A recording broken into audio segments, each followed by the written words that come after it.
भट्ट बरादरी नाराज हो जाएगी ये बातें आपको कर रही। बरादरी को मैं मानते नहीं। बरादरी कौन सी बरादरी? तस्लीम भट्ट साहब के हवाले से ये कहूंगा, उन पर एक तरफ हवाला हुंडी का केस चल रहा है, छापे, नोट, मनी लॉन्ड्रिंग के केस चल रहे हैं। क्या सोसाइटी के मालियाती फैसले उसे करने चाहिए? शुएब भट्ट साहब के बारे में अफवाहें हैं कि वो अपने जाती मुफाद के लिए आ रहे हैं। अच्छा। वो अपनी जमीन निकलवाने के लिए आ रहे हैं, दुआ करने की। अच्छा। तो पांचों गांव में वो पांचों उनकी घी में सिर कढ़ाई में। हाँ, लेकिन वो तो उनको बिठा भी लें तो वो खाली चेयर वाली आपको बात मिली है। उनको सेल्फ डिपेंडेंट हो सकती है, यकीन करें, इससे बड़ी नाहिली कोई नहीं है। लेकिन इसमें इनको पैसे पूरे ही नहीं आते। ये पैसे लेके किधर जाते हैं? लोगों की तो अभी तक यकीन करें कि सर्विसेज फ्री हो जानी चाहिए। वो आज तक ये फील ही नहीं कर पाए, उनको ये किसी ने एजुकेट ही नहीं किया तो भाई ये सोसाइटी तुम्हारी है।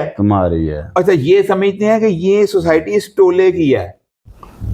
जी बिल्कुल। आज हम एक मरतबा फिर जो है सरमद रजा नायक के पास मौजूद हैं और आज वही इशू जो है डीसी कॉलोनी का, चूंकि ये यहाँ से इलेक्शन भी कंटेस्ट कर रहे हैं और इसी हवाले से डीसी कॉलोनी में जो मसाइल चल रहे हैं उन पे बात करेंगे आज सरमद रजा नायक से।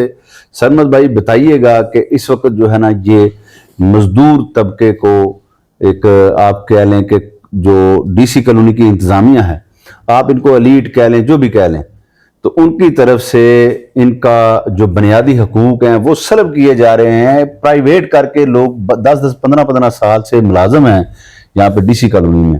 आप क्या कहेंगे, ये इसको कैसे आप देखते हैं? सबसे पहले जी ये कोऑपरेटिव सोसाइटी है जी।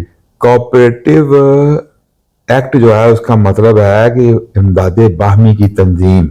इमदादे बाहमी की तंजीम होती है कि लोगों की बनाई गई, लोगों के जरिए चलाई गई और लोगों के लिए चलाई गई तंजीम, जिसका के 100% बेनिफिट लोगों को मिलना चाहिए जी।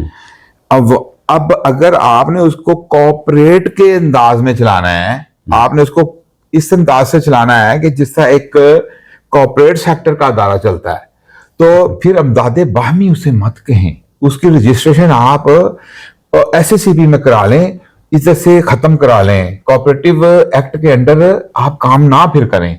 अच्छा। कोऑपरेटिव एक्ट के अंदर अगर आपने काम करना है तो फिर आपको लोगों वो इमदादे बाहमी का ही काम करना है फिर। अच्छा। अब वहां पे जो लोग हैं इन और फिर हम जो रहायशी हैं उन्होंने एक मैनेजिंग बॉडी इलेक्ट की कि वो उन लोगों ने वॉलंटियर किया कि हम इस सोसाइटी का इंतजाम जो है संभालेंगे जी।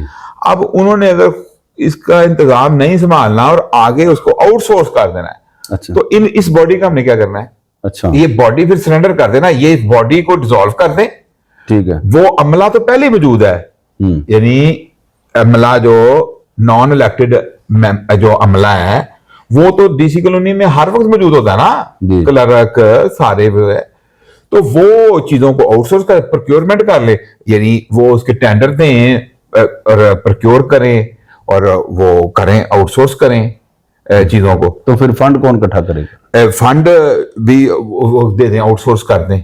ठीक है। तो इसको फिर वो इमदादे बाहमी के कानून से निकाल लेना, फिर इमदादे बाहमी की तंजीम इसको ना कहे ना। अच्छा। फिर इसको डिसॉल्व कर दें। तो अगर इन्होंने इमदादे बाहमी के एक्ट के अंदर काम करना है, एक्ट के तहत काम करना है, तो फिर ये उसको उसका तकाजा पूरा करें। अच्छा। ये तो अब इसको और इसमें देखें आप, यानी कि आप कहते हैं कि अगर इन्होंने प्राइवेट ही करना है तो फिर इस तंजीम का क्या फायदा? इस तंजीम का ये कानून इनको पर जो लागू होता है वो कानून से ये निकल गया ना। फिर तो एडमिनिस्ट्रेटर आगे बैठ जाए, मर्जी बैठ जाए। जी बिल्कुल बिल्कुल। तो वो तो फिर ये तो खुला तजाद है और ये वायलेशन है। ये कानून की धज्जियां उड़ा दी हैं इन्होंने। अच्छा। इन्होंने कोऑपरेटिव एक्ट की धज्जियां उड़ा दी हैं। इनको फुल फोर रोका जाना चाहिए। इसके अंदर शहरियों को जो मैं बताना चाहता हूं वो ये है कि आप देखें कि सीधा सीधा पैकेज बना लिया उन्होंने कि एक कंपनी को कहते हैं कि हम तुम्हें इतने पैसे देंगे तो अंडर द टेबल जितने मर्जी ले लो। तो ये तो आप देखेंगे खुला खुला कमीशन माफिया को खोलने वाली बात है। अच्छा। हाँ जी। बल्कि ये इल्जाम लगा रहे हैं लोग कि कमीशन माफिया मुतहर्रिक हो चुका है। बिल्कुल, इसका मकसद ही ये था। ये जिसका ब्रेन चाइल्ड है, जिसने ये सोचा है, जिसका ये आइडिया है, वो उसने इसको पैसे खाने के लिए ही काम ये किया है। अच्छा। हाँ जी। और फिर उसके बाद ये है कि आगे से अब उम्मीदवार जो हैं, जो जिनको के आपकी बट बरादरी नाराज हो जाएगी ये बातें आपको कर रहे हैं। देखें, बात ये है कि बरादरी की जहां तक बात है, सारे लोग एक जैसे होते हैं। बरादरी, आप मेरी बरादरी हैं, मेरे दोस्त मेरी बरादरी हैं, मेरा मोहल्ला मेरी बरादरी है। हम अगर बरादरी की बात है तो अगर आप फर्ज करें मेरे दोस्त हैं जी। तो आप मुझे चोरी करने के लिए कहें तो मैं मान जाऊं? नहीं, ये बिल्कुल कोई मान- कर्टसी नहीं है कि मैं बरादरी की खातिर गलत काम करूं। अच्छा। अगर बरादरी का एक बंदा गलत काम कर रहा है तो मैं कहूं कि ये मेरे बरादरी का है, इसलिए मैं भी इसके साथ मिल जाऊं, ये कोई इंसानियत नहीं है। ठीक है। यानी कि आप कहते हैं जो करप्ट है वो बरादरी का हो या गैर बरादरी का हो, हाँ, वो और बरादरी को मैं मानते नहीं। बरादरी कौन सी बरादरी, किधर है बरादरी? जी। ठीक है, बरादरी कोई पुरानी कॉन्सेप्ट है, पुरानी चीज है। आज के दौर में बरादरी नहीं है। आप समझते हैं कि इलेक्शन में जो है जात बरादरी का हाँ जी, कोई अमल दखल नहीं है। नहीं, हाँ, है कि या होना नहीं चाहिए? होना भी नहीं चाहिए और है भी नहीं है। अच्छा। अब आपको बरादरी अगर कहीं मिलेगी तो किसी पुराने मोहल्ले में 4 घर मिल जाएंगे, लेकिन बाकी आपको कहां पे बरादरियां मिलेंगी? अब अगर डीसी कॉलोनी में अगर कोई बरादरी को अगर आप गिनेंगे तो वहां के हर बरादरी के बाशिंदे मुख्तलिफ इलाकों से आए हुए हैं, मुख्तलिफ जगहों से आए हुए हैं, मुख्तलिफ खानदानों के लोग हैं। उनका आपस में कौन सा ऐसा कनेक्शन है? बरादरी वो होती थी जो एक कुनबा होती थी, एक इलाके में आबाद होती थी। अच्छा, एक और मुश्किल में डालूं आपको। हाँ जी, हाँ जी। अच्छा, मुझे ये बताइएगा कि अमजद सलीम भट्ट इस वक्त सदर हैं डीसी कॉलोनी के। अच्छा भट्ट साहब, मैं आपको मोतबर राब्ता कर चुका हूँ अपना मौकफ देने के लिए। आप आज भी हमारा प्लेटफॉर्म आपके लिए हाजिर है, आप अपना मौकफ दें। आपके साथियों से राब्ता किया है, उनकी जानिब से भी मौकफ नहीं दिया जा रहा। तो मैं अमजद सलीम भट्ट साहब के हवाले से ये कहूँगा, उन पर एक तरफ हवाला हुंडी का केस चल रहा है, FIA के छापे, नोटिस, बड़ा कुछ यहाँ पे लोगों ने देखा। सरमद भाई, ये मुझे बता दें कि एक बंदे पे जब ये इस तरह के मनी लॉन्ड्रिंग के केस चल रहे हैं, क्या सोसाइटी के मालियाती फैसले उसे करने चाहिए? देखें, जैसा अब आपने बात की, अब वैसे तो मेरा उनके साथ बहुत अच्छा ताल्लुक है और मेरे लिए मोहतरम भी है और एहतराम अपनी जगह। बिल्कुल। लेकिन जो बात गलत है उसको तो मैंने गलत ही कहना है ना, और वो तो गलत है, वो तो कानून की वजह से गलत है, वो कायदे की वजह से गलत है।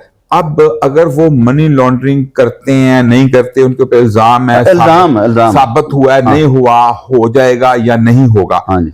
इसके अलावा मसला, इससे बड़ा मसला मुझे ये लगता है कि उन्होंने इतनी दफा आके सदर बन के कुछ कर नहीं पाए। वो मोहतरम जरूर है लेकिन कारकर्दगी नहीं दिखा सके। अच्छा।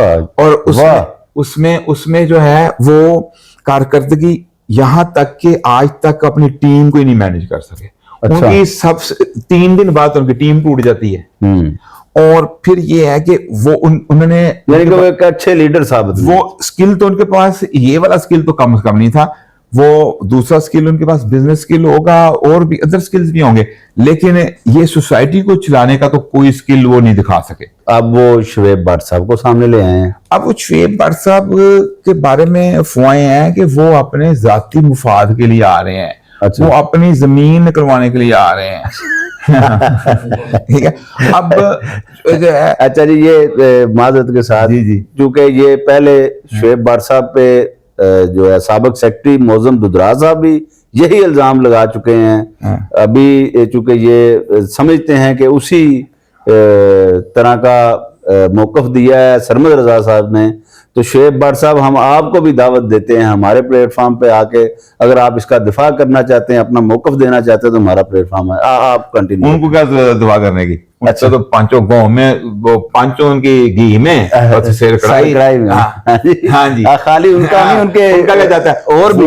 हाँ जी, वो कभी भी ना अपने आप को डिफेंड करने के लिए आएंगे, ना ही वो हमें कंसीडर करेंगे। अच्छा। हाँ जी, वो तो हम इग्नोर करेंगे। अच्छा, मैं ये आप मुझे ये मशवरा दें, जैसे एक टाइम में मुझे अब एंकर नहीं मुझे याद आ रहे, उन्होंने एक चेयर रखी होती थी। हाँ जी। और अब जनाब सलीम भट्ट साहब के मैं पीछे पीछे हूँ जी जनाब, वो मिलते नहीं मिलते हैं। नहीं, खाली चेयर रखी थी। हाँ, खाली चेयर रख के मैं उनसे बातें करूँ। उनसे बातें करूँ, हाँ बिल्कुल। ये कैसा रहेगा वैसे?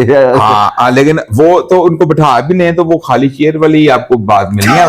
वो खाली चेयर और उनके बैठने में क्या फर्क पड़ेगा? अच्छा, अभी आप क्या समझते हैं कि सेक्रेटरी जो कोऑपरेटिव हैं हाँ जी। और वजीर आला पंजाब हाँ हैं, जी, हाँ जी। उनको इस तरह के कामों में कैसे इसको डील करना चाहिए? देखिए, ये तो बहुत ताकतवर लोग हैं जी। कहाँ पे वो मजदूर तबका, हाँ जी, जिनकी सैलरियों से आपको बताएं एक इंकशाफ हुआ।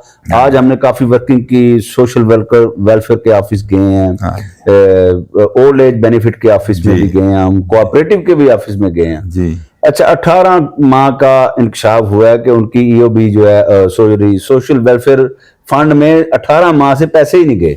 हाँ जी जी जी बिल्कुल ठीक है। ऐसी। अभी जो वहां पे वो वर्कर हैं, उनके घर वालों का इलाज मुआवजा भी बंद है। मैं समझता हूँ कि अभी तक इनको इस काबिल हो जाना चाहिए था कि शहरियों को ये कहते कि आपकी सर्विसेज फ्री हैं, यकीन करें। अच्छा। जितना पोटेंशियल है, जितना कमर्शियल एरिया है, जितनी हाई प्राइस यहाँ पे प्रॉपर्टी है, जितनी यहाँ पे अर्निंग हो सकती है, जितना पोटेंशियल है, ये यहाँ के हमारे पूरे जिले का हब है। ये यहाँ पे ये सोसाइटी इतनी सेल्फ डिपेंडेंट हो सकती है, यकीन करें इससे बड़ी नाहिली कोई नहीं है कि ये एक मुनाफा बख्श अदारा नहीं है, जबकि इसको इंतहाई मुनाफा बख्श होना चाहिए। अच्छा। इतना पोटेंशियल है इसके अंदर, लेकिन इसमें इनको पैसे पूरे नहीं आते।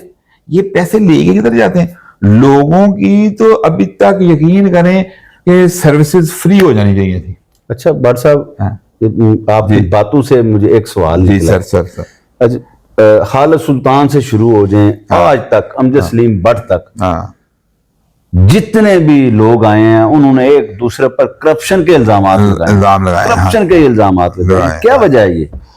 भाई ये है कि ये बुनियादी तौर पे यहाँ पे क्या था कि लोग हमारे जो मेंबर हैं वो बिल्कुल अलग थलग रहते हैं, वो इसको ओन ही नहीं करते। उनको ये पता ही नहीं है कि ये कोऑपरेटिव सोसाइटी है, वो इसके मालिक हैं, हर मेंबर इसका मालिक है। अच्छा। अब लोगों को ये तस्वर का ही नहीं पता और उसको वो इंटरनलाइज नहीं करते, यानी कि फील ही नहीं है उनके अंदर ये। वो अब पाकिस्तान में इसको कहते हैं एपैथी, कि किसी भी चीज से ला ताल्लुकी। पाकिस्तान के अंदर जिस तरह से सियासत के साथ लोगों की ला ताल्लुकी है, इसी तरह उनकी अदारों के साथ भी ला ताल्लुकी है। एक यहाँ पे लोग हुकूमत को जिस तरह अपने से जुदा समझते हैं, वो जिस तरह कई लोग ना हुकूमती अमलाक को नुकसान पहुंचाते हैं ये सोच के कि ये हुकूमत की है, उनको ये नहीं पता होता कि वो उनकी अपनी है। इसी तरह सोसाइटी के जो मेंबर है ना, वो आज तक ये फील ही नहीं कर पाए, उनको ये किसी ने एजुकेट ही नहीं किया तो भाई ये सोसाइटी तुम्हारी है। अच्छा, ये समझते हैं कि ये सोसाइटी इस टोले की है। वो कहते हैं कि हम इधर रहते हैं, तुसी लुटो। ठीक है। उनको ये नहीं पता कि वो इसके स्टेक होल्डर हैं और वो इक्वल स्टेक होल्डर है। यानी कि अगर डीसी कॉलोनी पूरी की वर्थ को मिलाया जाए तो उसको डिवाइड किया जाए तो वो हर मेंबर के हिस्से बराबर आती है। अच्छा। अच्छा, यहाँ पे ये अलमिया है कि इनको जो एग्रीमेंट हुआ है जिस भी सिक्योरिटी वो नेशनल पुलिस फाउंडेशन के नाम से, हाँ जी। अच्छा, उसका वो एग्रीमेंट देने से इनकारी है।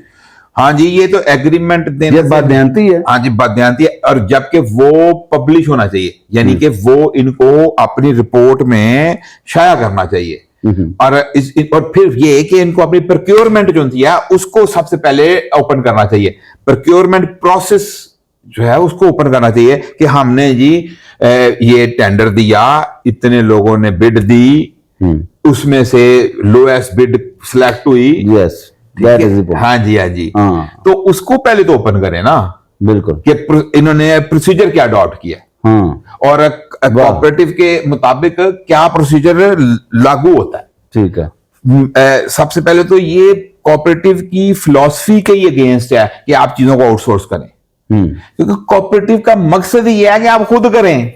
अच्छा। और इमदाद बामी की तंजीम है, तो आपने उसके अंदर काम खुद नहीं करना, तो फिर आपने इमदाद बामी की तंजीम की बनाई। अच्छा, इस पर एक्शन किसे लेना चाहिए वैसे? वो सेक्रेटरी साहब को लेना चाहिए। सेक्रेटरी डायरेक्ट इसके ऊपर, इसको सबसे पहले तो इसको सस्पेंड करना चाहिए, इस एक्शन को सस्पेंड करके अच्छा, मैंने समझा आप जोश में कह रहे हैं सदर साहब को सस्पेंड करना चाहिए। सदर साहब को तो इस्तीफा देना चाहिए ना। अच्छा। हाँ जी, ठीक है। तो अब उनको जो है वो इसको सस्पेंड करना चाहिए, इस एक्शन को, कि वो वापस सिक्योरिटी बहाल करनी चाहिए।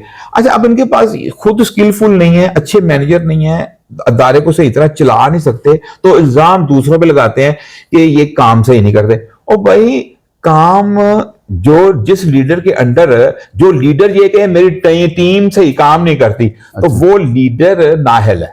अच्छा, उसको चेंज होना चाहिए। अच्छा, टीम को नहीं। अच्छा, वाह। हाँ जी, यानी कि पीटीआई को भी जो टीम मिली है वो नाअहल मिली है। अच्छा, करे आप बात भी करना चाहते हैं? जी, नहीं, आप फरमाएं। अच्छा जी, ले जी, आपने सुनी बड़ी दिलचस्प और बिल्कुल ही मुनफरिद, और यही वजह है कि सरमद रजा साहब जो है ना वो पिछले काफी अरसे से मेरे जहन में खटकते हैं। आपने भी माशाल्लाह सुन लिया है, बड़ी आप कह लें कि एक लिटरेरी बंदे हैं, और आप तो ये ऐसी बातें हैं जो आम शहरियों के नॉलेज में होनी चाहिए। जैसा कि उन्होंने कहा, रजीम, मुझे बड़ी अच्छी लगी कि रजीम का जो राइट्स हैं वो ही सोसाइटी मेंबरान के राइट्स हैं। क्यों आप लोग खामोश हैं? क्या ये लोग इतने ताकतवर हैं या आप इनसे इतने खौफजदा हैं कि आप इनसे सवाल ही नहीं कर सकते? तो इंशाअल्लाह ताला आपने हमें कमेंट्स में जरूर बताना है कि सरमद रजा नायक साहब की बातों से आप मुतफिक हैं और आपने ये बातें पहले भी कहीं सुनी है या पहली बार सुना है। बहुत शुक्रिया, अल्लाह हाफिज।